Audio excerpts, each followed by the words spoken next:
Donc on va continuer sur ce que nous voyons depuis tout à l'heure, la Seconde Guerre mondiale. Donc on va continuer les dates.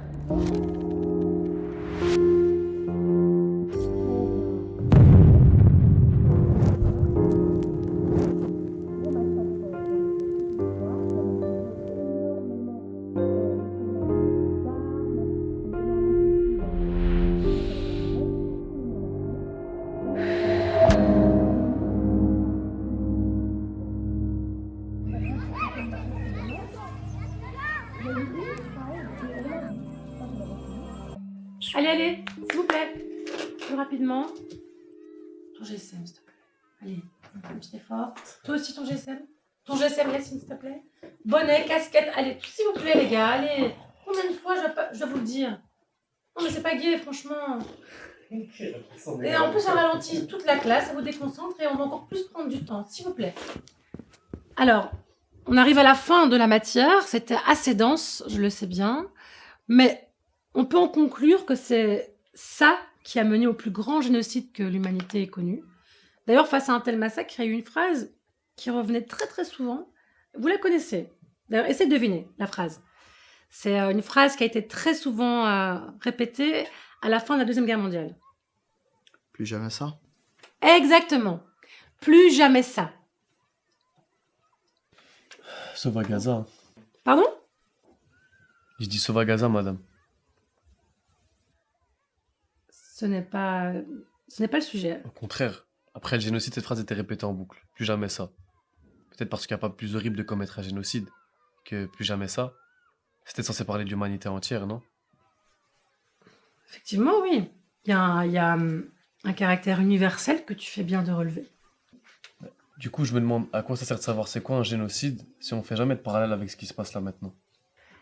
Ok, bon. Aujourd'hui, ici, là, maintenant, on a un cours d'histoire. D'accord? Donc, ça veut dire qu'on parle des choses du passé. Toi, tu relèves un fait d'actualité qui est en plus très sensible et très complexe qu'il faut prendre le temps d'analyser. Vous savez, madame, le sujet de l'extermination des Juifs, au moment même où on les exterminait, c'était peut-être aussi un sujet assez sensible et complexe. Certainement, oui. Mais on pourrait le voir dans un prochain cours. Là, on va terminer la matière. Je on va comprends pas, là, on est en plein dans le sujet. Toi, c'est sûr que tu vas finir chez la directrice. Bon, chut, c'est bon. Chut. Bon, écoute, je vais être honnête avec toi. Malheureusement, je n'ai pas les outils nécessaires pour aborder ça aujourd'hui. Et vous aurez quand les outils, madame? Après le génocide? Yacine, il est chaud. Alors, je vois bien ce que tu veux faire et où tu veux en venir, mais comme je t'ai déjà dit là tout à l'heure, on est en cours d'histoire, donc on parle des choses du passé. Madame, si on n'en tire jamais aucune leçon, l'histoire ça sert à rien. Alors, je constate que toi et certains de tes camarades ici, vous sentez mal à l'aise et vous avez du mal avec cette partie-là de notre histoire, mais je vous rappelle à tous que ça fait partie de notre histoire. Donc, il est important de l'étudier ici en classe et ailleurs, de la comprendre et de l'accepter surtout. Votre histoire. Pardon? Votre histoire, pas la mienne. Alors, je rappelle à tout le monde, hein, je rappelle que nier l'Holocauste est un délit. Je nie rien du tout, madame. Mais ce sont les crimes des Européens, pas les nôtres. Après 1945, les Européens ont organisé le plus gros mercato jamais organisé. Ils ont négocié le plus gros transfert jamais négocié de toute leur existence. Ils ont transféré leur culpabilité sur nous les Arabes, et en l'occurrence les Palestiniens. En Europe, il y a eu un vrai travail de remise en question autour de l'Holocauste. Madame, ça c'est des mythes.